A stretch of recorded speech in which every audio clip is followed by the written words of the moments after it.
In the intervention I've just made in the European Council, I focused on 3 messages. First, on simplification.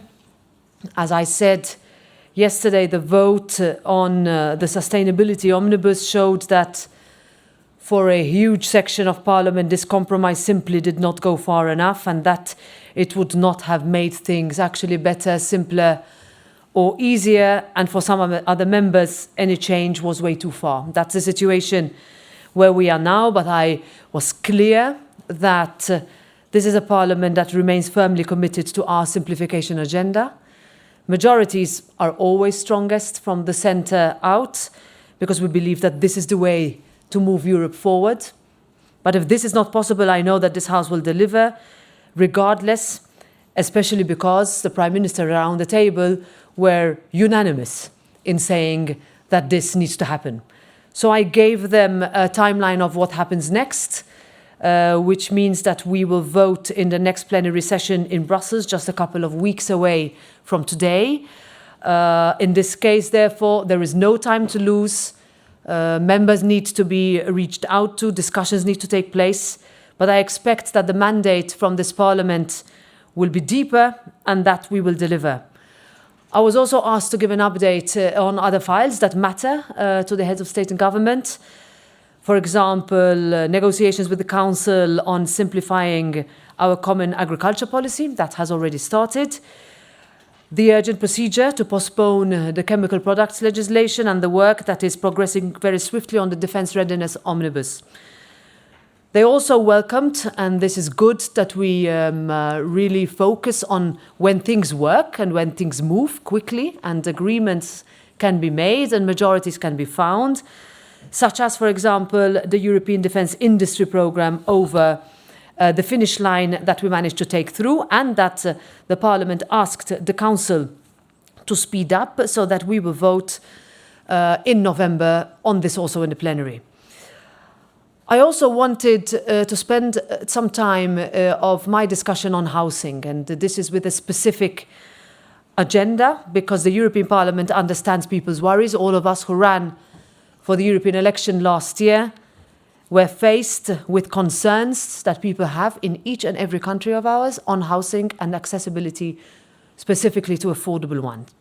So for the first time ever, this is why we set up a special committee on affordable housing, and it's a momentum that we'll keep building on, waiting for also the strategic plans that come from the Commission, also on the basis of what Prime Ministers will decide today, because this is a critical issue for our people, and President Costa was extremely clear on that, and should be treated as such. Because we know that if we don't adapt, Europe will lose out. And we cannot, and we will not lose out. My second message was on Ukraine. Parliament has, with a very large majority, voted to phase out Russian gas and energy. We welcome the adoption of the 19th package of sanctions. And we also say that making better use, we've said this for years, of Russian frozen assets remains critical. We need to explain why this matters, why we invest in defense, and why we stand with Ukraine, including in merit-based enlargement. And here, I want to make one thing clear, that if we want to be ready for an enlarged European Union, we need to get serious about starting our own internal reforms. So the Parliament just voted yesterday on my colleague Sandro Gozzi's report on the matter, institutional consequences of EU enlargement negotiations, and my hope is that institutions and member states will see this as an invitation to have finally an honest discussion on the topic. My third message was about Gaza and the Middle East. The hostage release and the ceasefire deal is a moment of historic hope for Israel, for Gaza, and for a renewed course that keeps the path to self-determination and statehood alive, that can provide stability for the wider Middle East and the rest of the world. It is also a central focus of what I discussed with President Sisi earlier this morning in the Parliament. Now we must make sure that the peace plan is fully implemented. Europe must keep playing its part. We have not and will never stand idly, and as the biggest donor of humanitarian aid to Gaza, we must keep delivering at scale and with speed, while pushing to make sure that this peace plan holds. Because, And I ended with this line after what was a very long debate: peace is possible and Europe has a role to play. Otherwise, we risk being relegated to the sidelines. Thank you. Thank you, President. Now we have the time for a few questions. I see Magnus, you're active.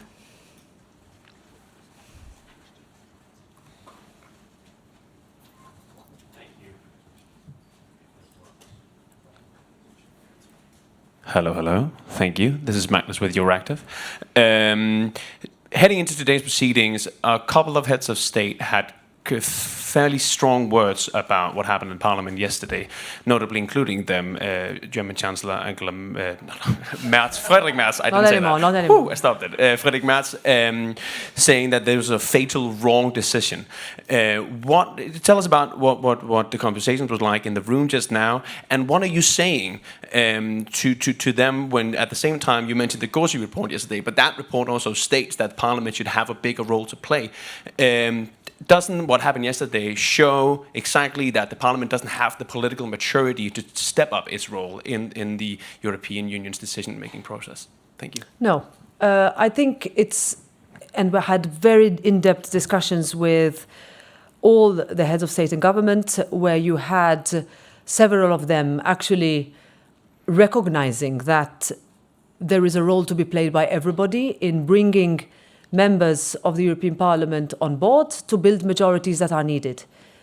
There is also a recognition of the fact that this is a democratically elected institution with 720 individuals, and that as all heads of state and government understand, parliaments depend on building of majorities. With the difference is that we don't have government majorities here, which means that any prime minister would be able to drive through his or her agenda without having to build majorities on every single file.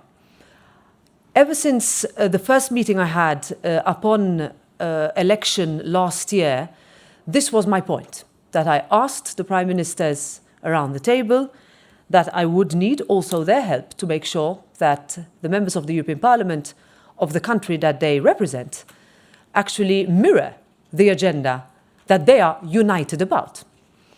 So I went through file by file. I told them where we did well. So on agriculture, we managed to get through quite easily. On the defense, we are moving very quickly. On uncoupling from Russian oil and gas, very smoothly, even more smoothly than here. I mentioned upcoming files, but I also told them that the very tight vote yesterday, and this is something I spoke to Chancellor Merz about for a long time as we went into the details, is the easiest one. And that means we will need to work very hard on migration, on the fleet of omnibuses that are coming our way that will touch across a broad range that perhaps will be ideological. So it's not about maturity. If anything, it's about pragmatism. So how do we turn that 9-vote difference yesterday into a majority in 2.5 weeks' time? I think this will require amendments. This will require a close negotiation between the groups that want to be fully on board. And I can tell you I was very encouraged by the prime ministers who said that they will, especially because those who had spoken to their members delivered the votes yesterday, that they will bring larger numbers in support of important files.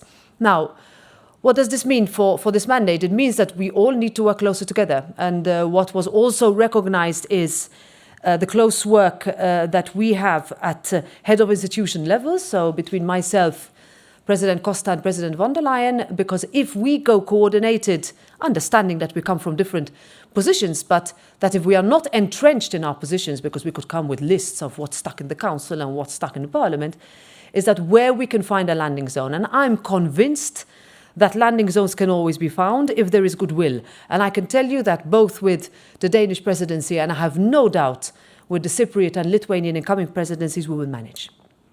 We have time for other questions. I think, yes, I had many questions, so I'll take Euronews. We can take them. We can take many. Yeah, we can take many questions. Perfect. Good morning. Vincenzo Genovese from Euronews. Madam President, yeah. Ciao. Good morning, ciao. as you mentioned, the need to build majorities ahead of the omnibus fleet that are coming, there is the possibility that some of these packages will be approved with a, let's say, different alternative majority, with the EPP teaming up with the right-wing, let's say, ECR, or maybe even with the Patriots for Europe groups. Would this be a problem for you, or a bad signal, or just what matters now is go through and deliver on simplification? Thank you very much.